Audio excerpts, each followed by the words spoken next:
termasuk Cirebon. Cirebon. Sebelum kita mulai pembelajaran kita akan bersama-sama bersatu hati di dalam doa. Ada yang mau pimpin dalam doa? Ada yang mau? Ya, minta tolong ya Rainer, sekalian jangan didoakan ya. Yuk, mari kita sama-sama berdoa. Siapa yang punya uang? Semuanya pasti punya uang. Apa sih uang itu? Currency. Apa? Currency. Apa? Maksud? Currency. Currency. Untuk bayar. Untuk membayar. Alat tukar dan pembayaran barang. Alat tukar pembayaran barang ini Untuk mencukupi kebutuhan. untuk mencukupi kebutuhan. Apalagi jasa. Yang pertama, kalian harus mampu menjelaskan faktor-faktor penting dalam pemberdayaan masyarakat.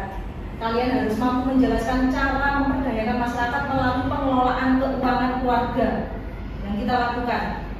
Kalian harus mampu menjelaskan pengelolaan keuangan dengan mengalokasikan dana sosial dilihat berbagai perspektif agama. Nanti kita lihat begitu. Terus kalian harus mampu menyusun kegiatan sosial dalam pengelolaan keuangan guna mewujudkan pemberdayaan masyarakat Indonesia yang beragam ini bagaimana?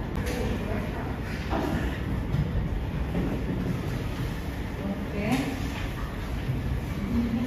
Coba diskusikan. Ini termasuk penjelasan dari kata yang mana? Bukan hasil diskusi. Silakan bisa ditempel di sini.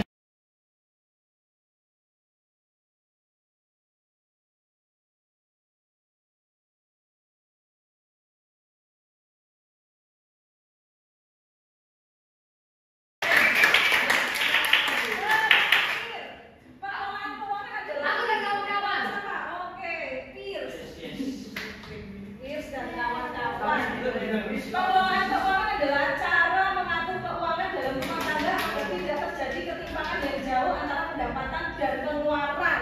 Betul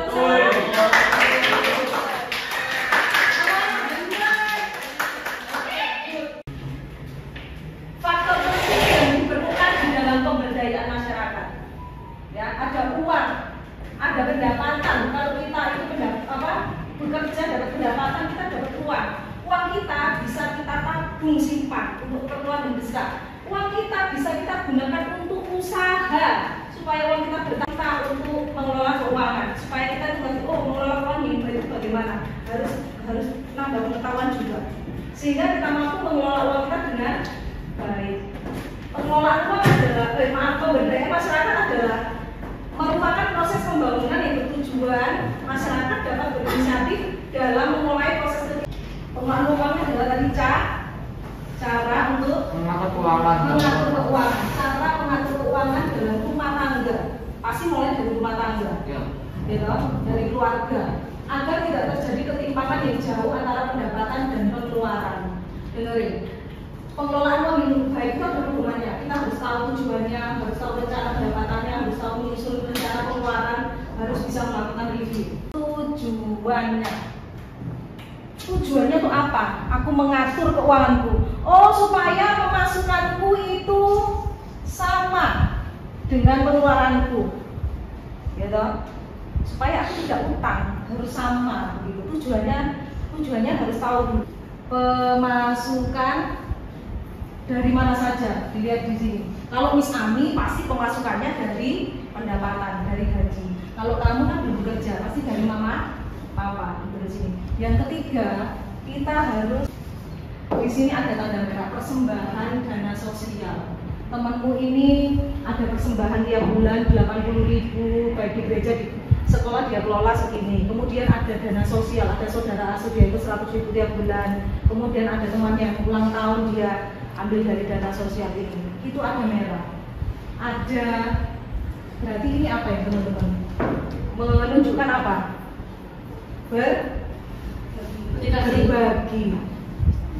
Berbagi. Kita itu diharapkan untuk mampu berbagi di dalam pengelolaan keuangan kita. Kita kan dikasih berkat sama Tuhan. Ya kita diajarkan Tuhan untuk berbagi kepada sesama kita. Berbagi kepada sesama kita. Di ajaran agama manapun itu diajarkan tentang berbagi. Kristen, Katolik, di dalam Alkitab dituliskan, jangan kamu lupa berbuat baik dan membagikan apa yang kamu miliki, karena korban seperti itu adalah menyenangkan hati Allah. Di dalam Alkitab dituliskan, Tuhan mengajarkan kita untuk kita itu berbagi. Kemudian ini kitab suci agama Pak.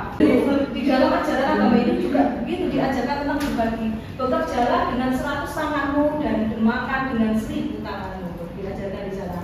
Kemudian di dalam kitab Tripitaka, kitab sucinya Buddha, di Buddha juga diajarkan tentang dharma, tentang kebaikan. Di situ ada moral, ada keputusan pikiran dan kebijaksanaan. Diajarkan tentang lebih baik. Terakhir, biji Konghucu juga diajarkan. Apapun rasa hati berbelas kasihan itu mewujudkan adanya benih cinta kasih. Di sini tiap agama mengajarkan kita untuk selalu berbagi kasih. Nah, ingat-ingat, berbagi itu tidak boleh melihat perbedaan. Kenapa? Karena kita hidup di Indonesia. Indonesia itu penuh dengan keragaman apa saja di Indonesia yang kalian tahu. Agama, suku, budaya, bahasa, lagu, ya, keseniannya gitu. Budaya itu memeluk agama masing-masing dan untuk beribadah menurut agamanya dan kepercayaannya. Berarti di sini Tuhan itu mengajarkan untuk berbagi. Di Indonesia juga ada dasar hukumnya. Gitu. Mari kita sama-sama saling berbagi tanpa membedakan apapun. Kita harus menjunjung keberagaman yang ada di Indonesia. Ini wujud berkat Tuhan. Kita tuh diberikan keberagaman, kita bisa menikmati keberagaman di Indonesia. Begitu. Dalam bingkai Bhinneka Tunggal Ika. Perayaan Imlek, bener nggak? Iya. Sama keluarga toh. Ketika Imlek bulan Februari 2024 kemarin, kalian itu mendapatkan berkat dari keluarga, begitu. Dan dari pengolahan uang yang kalian lakukan masing-masing, kalian dapat mengalokasikan beberapa persen untuk dana sosial.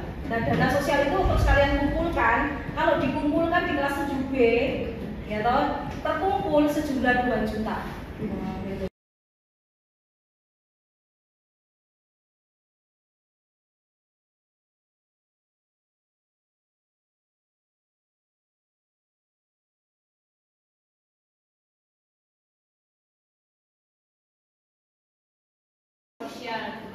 Membagikan sembako dapat berbentuk beras, minyak, atau air dan lain kepada warga sekitar yang membutuhkan.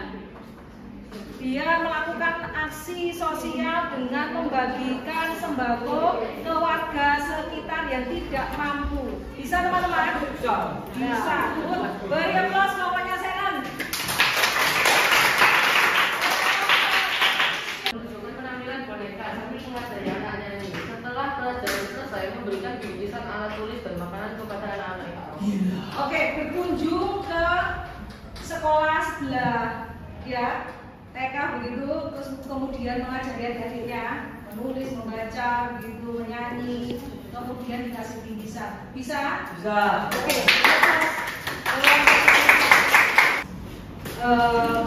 Refleksi hari ini. Begitu, hari ini berarti kita belajar tentang apa?